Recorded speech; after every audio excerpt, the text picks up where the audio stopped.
Hello, and I welcome you all to my YouTube channel. අයිබෝවන් මම ඔබ සැම මගේ YouTube channel එකට සාදරයෙන් පිළිගන්නවා. ඔන්න අද දවසේදී මම තවත් අලුත් පාඩමක් ඔබට අරගෙන ආවා. අද අපි සාකච්ඡා කරන්න යන්නේ active සහ passive voice වල යෙදෙන අපිට නිතර ජීවිතයේදී අවශ්‍ය වන ප්‍රධාන ක්‍රියාපද දෙකක්. මේ ක්‍රියාපද දෙක හැමෝටම ජීවිතයේ අවශ්‍ය වෙන ක්‍රියාපද දෙකක්. ඉතින් අද පාඩමට මම සම්බන්ධ කරගන්නවා මගේ ශිෂ්‍යාව සඳුපම. ඇය පාඩමේ මුල් කොටස ඉදිරිපත් කරයි. හොඳට තේරුම් ගන්න.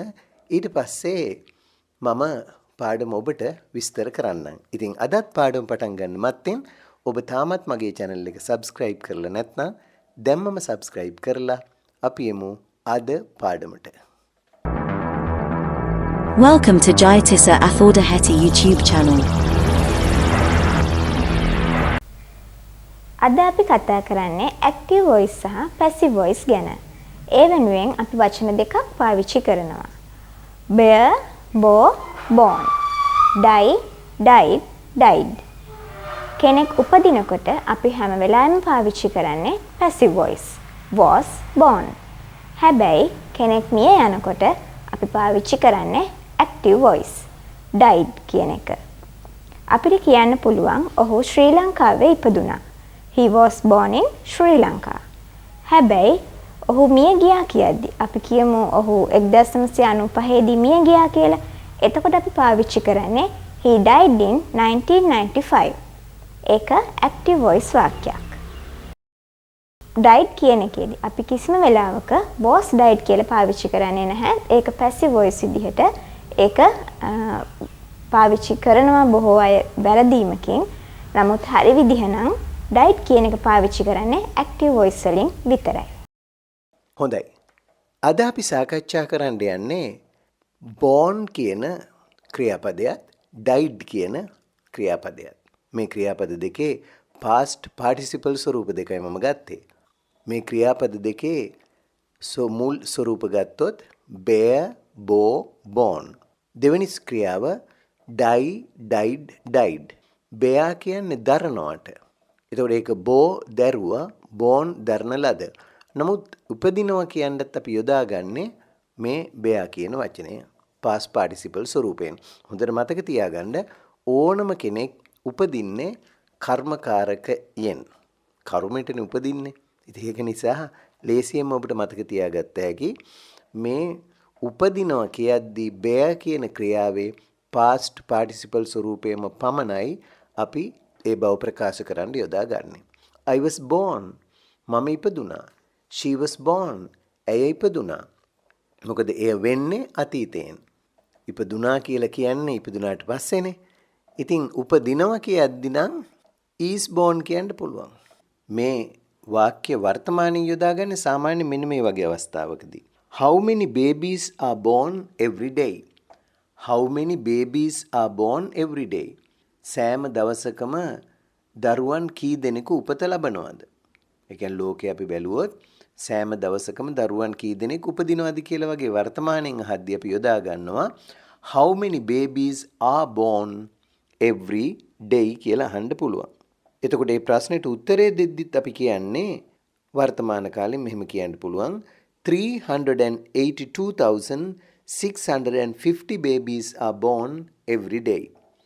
382,650 babies are born every day කියලා ඔන්න වර්තමාන කාලෙදී ඉපදිනවා ගැන කියද්දි අපිට පුළුවන් කර්මකාරකයේ දින be verb එකත් එක්කලා මේ past participle ස්වරූපේ යොදා ගන්න. ඉතින් ඇත්තෙම අද මේ පාඩමේදී මේ පුළුල් ලෙස passive voice active voice සාකච්ඡා කරන්න යනවා නෙමෙයි. මේ සංවාද සඳහා අපි යොදාගෙන තියෙන්නේ විදේශ ජාතිකයන්ගේම කටහඬවල්. ඒකට හේතුව වෙන්නේ අපි ජාත්‍යන්තර විභාග වලට මුහුණ දෙනකොට අපිට සාකච්ඡා කරන්න වෙන්නේ කතා කරන්න වෙන්නේ විදේශ ජාතිකයන් එක්ක. ඔවුන්ගේ භාෂා උච්චාරණය යම් තරමකට වෙනස්. අපිට සිදු වෙනවා ඒව අවබෝධ කරගන්න. ඉතින් මේ අභ්‍යාසය හරහා ඔබට ඒ අවස්ථාවත් ලැබිලා තියෙනවා. We are not going to discuss active and passive voice in details today. So in today's lesson, I'm going to help you understand native speakers English. So this is totally based on listening. And you are going to listen to some people talking about some famous writers in Sri Lanka. They ask questions and answer. All these questions are about their birth and death. දැන් අපි මේ සම්බන්ධ අභ්‍යාසයක් බලමු. මේ අභ්‍යාසයෙන් කියවිලා තියෙන්නේ ශ්‍රී ලංකාවේ හිටපු ප්‍රසිද්ධ ලේඛකයෝ කිහිප දෙනෙක් ගැන. ඔවුන්ගේ උපත සහ විපත පිළිබඳව. අපි මේ අභ්‍යාසයෙන් ඇක්ටිව් සහ පැසිව් වොයිස් පිළිබඳව හොඳ අවබෝධයක් ලබා ගනිමු. ඉතින් අද මේ පාඩමේදී මම ඔබට විශේෂයෙන්ම listening ටික ඔබේ develop කරන්න විදේශ ජාතිකයන්ගේ කටහඬවල් වලින්ම මේ ප්‍රශ්න සහ පිළිතුරු ඔබට ඉදිරිපත් කරන්නේ විශේෂයෙන්ම අපි ඉංග්‍රීසියට සවන් දීලා හුරු වෙලා තිබිය යුතු නිසා. ඉතින් ඔබට තියෙන්නේ අපි ශ්‍රී ලංකාවේ හිටපු ප්‍රසිද්ධ ලේඛකයෙක් ගැන ප්‍රශ්නයක් අහනවා. ඒ වගේ මේ ප්‍රශ්නයට පිළිතුරු දෙනවා. ඔබට තියෙන්නේ ඒ ලේඛකයාගේ උපන් වර්ෂය සහ මියගිය වර්ෂය ලියන්න විතරයි. ඉතින් හොඳට සවන් දීලා ඒ සංවාදයේදී ඒ පුද්ගලයා ගැන තියෙන ඔය අවුරුදු දෙක ලියන්න විතරයි තියෙන්නේ. ඒ අනුව ඔබට පුළුවන් වෙයි ඔබේ listening තත්වය කොහොමද කියලා හිතා ගන්න. මුලින්ම ඔබට තියෙන්නේ සවන් දෙන්න සංවාදයට, ඒ සංවාදයට සවන් දීලා ඒ ලේඛකයා පිළිබඳව කියන ඔවුන්ගේ උපන් දින සහ මියගිය දිනය ලියන්න විතරයි තියෙන්නේ. හොඳයි. එහෙනම් අපි පටන් ගමු උත්තර ලියන්න. Listen to these conversations and fill in the gaps. When did these famous writers live? Listen and write down when they were born and when they died. When did Martin Wickramasinghe live? Martin Wickramasinghe. Well, he was born in 1890 and he died in 1976. Do you know when Mhagama Sekera was born? Yes, he was born in 1929. And when did he die? He died in 1976. Do you know when Karanasena Jayalath was born? Yes, he was born in 1928. When did he die? He died in 1994. Is T.B. Alangaratne still alive? No, he died in 1992. Oh, when was he born? He was born in 1913. When was Kumaratunga Munidasa born?